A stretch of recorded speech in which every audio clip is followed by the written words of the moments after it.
Good morning students. आज हम बात करेंगे श्री गुरु तेग बहादुर जी के शहीदी के बारे में। तो सबसे पता है कि सिखों में के दो गुरु शहीद हुए, पहले श्री गुरु अर्जन देव जी, बाद में श्री गुरु तेग बहादुर जी। तो उनकी शहादत की कारणों का हम वर्णन करते हुए बात करेंगे। सबसे पहला कारण था औरंगजेब की कट्टरता, कि औरंगजेब एक कट्टर सुन्नी मुसलमान था। वो हिंदुओं के ऊपर बहुत अत्याचार करता था, वो हिंदुओं को ज़बरदस्ती मुसलमान बनाता था। जो टैक्स अकबर ने हटाए थे, जैसे जजिया, उसने दोबारा लगा दिया। उसने संगीत पर प्रतिबंध लगा दिया। वो क्या चाहता, भारत में सारे मुसलमान हो, वो भारत को दारुल ए इस्लाम बनाना चाहता था। इसने यहाँ तक उसने हिंदुओं के ऊपर पाबंदी लगा दी, कोई हिंदू अपनी होली दिवाली वगैरह कोई त्यौहार भी नहीं मनाएगा। सिखों तथा मुगलों में पुरानी दुश्मनी भी थी कि श्री गुरु अर्जन देव जी को शहीद किया था। गुरु हरगोबिंद साहब जी के साथ युद्ध भी हुए थे। चाहे गुरु हरराय जी ने 2200 की सेना रखी, लेकिन कोई लड़ाई नहीं हुई। गुरु हरिकृष्ण जी का तो वक्त ही थोड़ा रहा, तो एक पुरानी दुश्मनी भी थी। तो औरंगजेब फिर भी उनको सिखिज्म को शक की निगाह से देखता था। फिर औरंगजेब पर नक्शबंदियों का प्रभाव था, क्योंकि नक्शबंदियों के प्रभाव में ही जहांगीर ने श्री गुरु अर्जन देव जी की हत्या कराई थी तथा श्री गुरु हरगोबिंद साहब को बंदी बनाया था। शाहजहां ने तरन में जैसे कौलसर तालाबों में उसने मिट्टी भरवा दी थी। तो अभी शेख सरहिंदी मैंने पहले बता दिया था, तो उसका लड़ा शेख मासूम, और औरंगजेब उसके बड़े प्रभाव में था। उसके बाद शेख सैफुद्दीन इसका संगठन का प्रमुख बना, औरंगजेब उसके भी प्रभाव में था। और जब श्री गुरु तेग बहादुर जी ने मालवा में बड़ा अच्छा प्रचार किया, तो इसने यही भड़काया कि अगर गुरु तेग बहादुर जी की को लोग सुनते गए, उनको फॉलो करना शुरू हो गए, तो इस्लाम खतरे में पड़ जाएगा। फिर धीरमल तथा रामराय, जैसे पहले बताया हुआ है कि जब श्री गुरु हरगोबिंद जी ने हरराय जी को नियुक्त कर दिया और हरिकृष्ण जी के ज्योति ज्योत समा जाने पर धीरमल ने अपने आप को गुरु घोषित कर दिया था, और उसने गुरु तेग बहादुर जी पर हमला भी किया था। फिर रिटेलिएशन हो गया। अच्छा, अब चाहे सिखों ने उसे माफ़ कर दिया, लेकिन वो दुश्मनी रखता था। उसी ने जाकर फिर गुरु तेग बहादुर जी के खिलाफ भी भड़काया।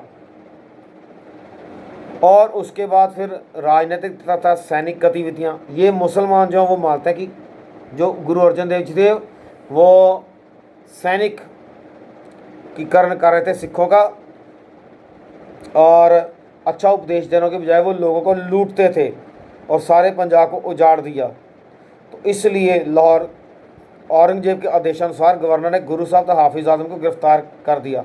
हाफिज़ आदम को देश निकाला दिया गया था और गुरु साहब को ग्वालियर किले में बंद कर दिया गया था। तो कुछ समय बाद बादशाह के अनुसार गुरु साहब को शहीद कर दिया गया। उनके 4 टुकड़े करके किले के 4 दरवाज़ों पर लटका दिया गया, क्योंकि गुरुजी पॉलिटिकल अपराधी थे। लेकिन इसको हम विश्वसनीय इसीलिए नहीं मानते क्योंकि एक तो उसने ये बुक लिखी 1783 में, जबकि गुरुजी शहीद हो गए 1675 में। दूसरी बात, वो पंजाब का निवासी नहीं था। तीसरा, वो मुस्लिम इतिहासकार था, और उसने औरंगजेब की हर कार्रवाई को जस्टिफाई करना ही करना था। कि ग्वालियर के किले में गुरु तेग बहादुर जी की शहीदी तो हुई नहीं, हुई दिल्ली में थी। तो अब गुरु जी उस खुद संत थे, वो कैसे लूटमार कर सकते थे? जो खुद जहाँ गुरुद्वारों में लंगर चलते हैं, वो कैसे लूटमार कर सकते हैं? तो इसलिए इस जो गतिविधियाँ, पॉलिटिकल एंड मिलिट्री एक्टिविटीज़, ये जिसने गुलाम हुसैन ने लिखी हैं, ये टोटली गलत हैं। अब तत्कालीन कारण ये बना कि कश्मीर औरंगजेब के कहने के मुताबिक जो वहाँ का गवर्नर था वो कश्मीरियों पर बहुत अत्याचार कर रहा था, और कश्मीरी हिंदुओं को ज़बरदस्ती मुसलमान बनाया जा रहा था।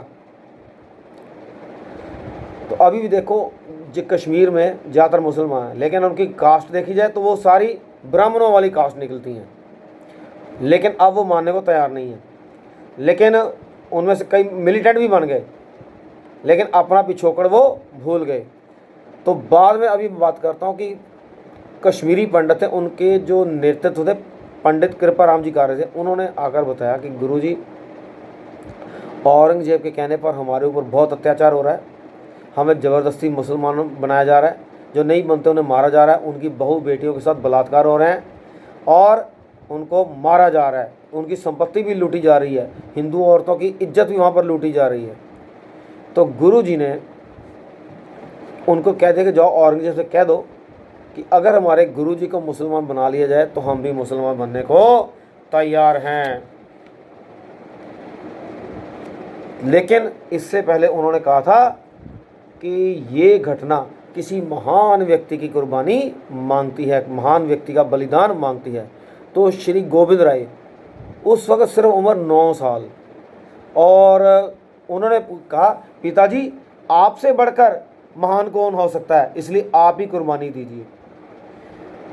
तो गुरु तेग बहादुर जी ने उनका माथा चूमा और उसके बाद कश्मीरी पंडितों को बोल दिया कि जाओ औरंगजेब से जाकर कह दो अगर हमारे गुरु जी को मुसलमान बना लेते हो तो हम भी मुसलमान बनने को तैयार हैं। तो लेकिन कहते गुरु जी ने तिलक और जनेऊ, तिलक जंजू की रक्षा के लिए अपना बलिदान करने का निश्चय कर ही लिया था। कश्मीरी पंडितों ने ये जो संदेश था शेर अफगान के साथ पास पहुंचा दिया। शेर अफगान ने आगे औरंगजेब के पास पहुंचा दिया। मुगल सम्राट ने गुरुजी को लेने के लिए सैनिक भेजे, लेकिन गुरु ने कहा इनको जाओ, मैं खुद ही आऊँगा। तभी जो 11 जुलाई 1675 को और वो दिल्ली की ओर चल पड़े। उनके साथ पाई मतीदास, पाई सतीदास और पाई दयाला भी थे। लेकिन अगले दिन मलिक नामक गांव में रोपड़ के थानेदार मिर्जा नूर मोहम्मद ने उन्हें तीनों साथियों के साथ गिरफ्तार कर लिया तथा सराद में बंदी के रूप में रखा और 4 महीने जेल में रखने के बाद उन्हें दिल्ली भेजा गया। औरंगजेब ने उन्हें कहा इस्लाम स्वीकार करो, गुरुजी ने इनकार कर दिया। और भाई वीर सिंह जी यहाँ लिखते हैं उत्तर बनयो धर्म हम हिंदू, अति प्रिय को किम करे निकंदू, मन मलिन मूर्ख मति जोई, इसे त्यागे पामर सोई। कि हम हिंदू धर्म के हैं और जो हमें अति प्रिय है हम उसकी निंदा का कारण नहीं बन सकते। मन मलिन, जिसके मन में मैल होगी, या मूर्खमती जिसकी होगी वही, और या जो पागल होगा वही इसे त्यागेगा। औरंगजेब ने उनको डराने के लिए पाई मतीदास, पाई सतीदास, पाई दयाला को बड़े अत्याचार करके शहीद कर दिया। लेकिन फिर भी गुरुजी डगमगाए नहीं और चांदनी उनका सर काट दिया गया और फिर चांदनी चौक पे कहते लटका दिया गया। फिर उसी वक्त पाई रंगरेटा, मतलब 2 सिख थे, पाई जैता और पाई उदो, ये दोनों रंगरेटे थे। लेकिन ये दोनों गुरुजी के शव को ले आए तो एक ने गुरुजी के धड़ का संस्कार कर दिया अपने घर में, आजकल वहाँ पर गुरुद्वारा रकाबगंज है। और जो भाई जीवन सिंह था जैता, वो शीश लेकर गुरुजी के पास आनंदपुर साहब पहुँच गया और उन्हें बताया किस प्रकार गुरु तेग बहादुर जी को शहीद किया गया। तो गुरु गोविंद सिंह जी ने उसे गले लगाया और बोला रंगरेटा गुरु का बेटा। तो फिर जो शीश था गुरुजी का, उनका आनंदपुर साहब में संस्कार किया गया। अब इसका महत्व भी बहुत हो गया और ये बलिदान की अतुल्य ऐसी घटना थी जिसकी कहीं तुलना की ही नहीं जा सकती थी कि गुरुजी ने अपने ही प्राण न्यौछावर कर दिए। और जो सिख धर्म में शहीदी की परंपरा और चल पड़ी। इससे पहले श्री गुरु अर्जन देव जी को शहीद किया गया था, तो ये परंपरा आगे चल पड़ी। तो गुरु गोविंद सिंह जी के 4 साहिबजादे भी शहीद हो गए, 5 प्यारे भी अलग अलग, 5 में से 3 तो चमकौर साहब की लड़ाई में शहीद हो गए। फिर 40 मुक्ते, कितने ही बंदा बहादुर वगैरह कितने ही लोगों ने कुर्बानियाँ दी। फिर हिंदू धर्म की रक्षा के लिए गुरु तेग बहादुर जी ने शहीदी दे थी। हिंदुओं में भी जोश पैदा हुआ और वो भी सिख बनने लग पड़े। जो सिख बने उनमें क्रोध की लहर आ गई और बदले की भावना उनमें घर कर गई।